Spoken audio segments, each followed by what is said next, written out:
Make sure you subscribe to the channel. Fizz Guru here. Leave your comments down below. Tell me about your experience. Make sure you watch the video so you can help me out on the algorithm. Anything helps. I just got done eating a hot dog. And you know I'm hot dog. So the dark night of the soul is a lie. Or it's a half lie. And everybody on the internet bullshits. Me, I'm gonna take you straight to the top. Other people are gonna hold your hand and guide you every little step. And make you go through all the bullshit. When you can just go straight to the top. When people refer to the dark night of the soul, well, first you have to understand what enlightenment is. Enlightenment is dropping everything you thought you were. So there's a subtle process where you lose identification, because what we need to understand is your mental thoughts, they have power. Ooh. Which most people don't know this. Ooh. And you can attach in a non-physical way, but it ends up being physical. You just don't see it. You can attach yourself to a woman. You can attach yourself to an identity, to a job, to clothes, to shoes, to a video game. Just your whole makeup of your resistance. So enlightenment is about, top tier enlightenment is about dropping all this. So you have nothing to catch up on or fetch on or feed back on. So you're just there in subtle awareness, but awareness is vast and it's everything. You think you're something only because you think.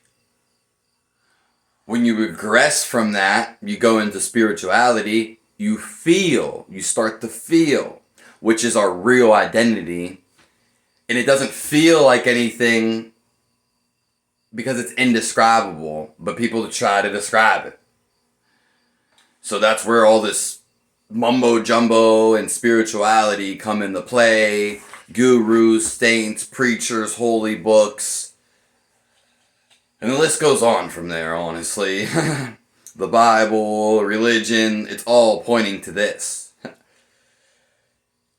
So, yes, you can go through a dark night of the soul. So let's just say you think you're a lawyer. You think this is like your family. You were actually physically in a dimension you can't see, building a whole alternative reality. You are clinging to this. It's just more so causing suffering. That's what it leads to, because you're attached to it. And so your identity is with it. Your mind is like a hand that you can't see grabbing on to things, basically. And people stir up all sorts of shit in their head. So it's just like, oh, I'm very good at this. Even something simple like that. The clothes you wear. Getting like a bunch of piercings and tattoos, falling in love with a body, your own body, falling in love with a particular person. Now, when you know, like, when you actually are enlightened, yeah, you can say you love something, and you can say when you're not enlightened too, but it's more so a discrepancy in your true intentions and how you feel about it. Are you addicted to it? Are you dependent, codependent on it?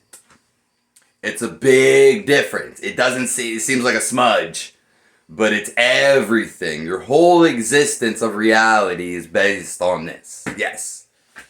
Your thoughts create your whole environment and shit you done in your past lives or in your past. I'm going to make a video on that. Your life sucks because your job sucks. So you think you're a lawyer. This is your family. These are your clothes.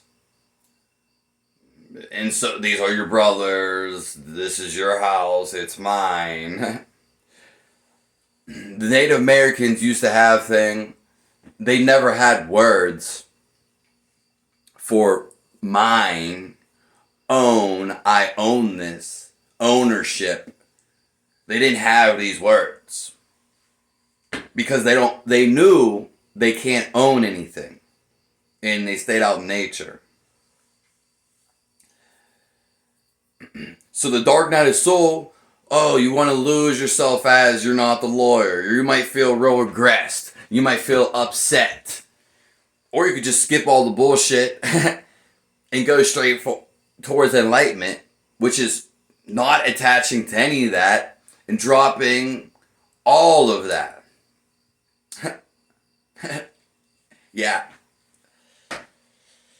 Because an enlightened person, you can do it too if you're not enlightened. But the difference between an enlightened person is he's not going to become attached to things. Whereas someone falsely or miserably or just in the wrong sense, not unknowingly, is attaching to themselves to people, places, and things, which aren't real. Sorry, I have to sit down for a second. So the Dark Night of Soul is like baby steps and pretty much like an excuse. Like an excuse for the real thing. You can go through a Dark Night of Soul and research it and da-da-da-da, what's going on with my life. But if you actually get to an enlightenment and have that peace, you're not going to care. It's going to feel so fabulous that you're just going to want to be there forever. Because that, again, one last time, is the best feeling. And nothing can feel greater than that. It is who you are. And it is your essence. Grab this fire extinguisher because this is hot. And that is everything in a nutshell. So Dark Knight to me just sounds like some BS. Like beating around the bushes. It's like, do you want to go straight there? Or do you want to go through fucking a bunch of detours, a bunch of roadblocks, closures, constructions, you know how that gets in the summer, and just traffic lights? Or would you just want to go straight to there where you free flow and there's no lights at all, nobody in the way, no cars at all, which is no resistance. So when you find that spot inside of you, the Dark Night of Soul, when you have a Dark Night of Soul or get to a Dark Night of Soul, you're still attached. It's like subpar. So like, why even squander upon it? Why research it? Find out what it is. Why even go and do all this? I see people talk about it all the time. Again, enlightenment's being free from crying and misery and resentment, nostalgia, anything in the past. It's about being so fully aware in the present moment where nothing can hurt you, and you know this. It's like a knowing from inside. You're not necessarily thinking about it. You're feeling. That's all for right now. Thanks for tuning in. Subscribe to the channel. I appreciate all you guys. Have a nice one.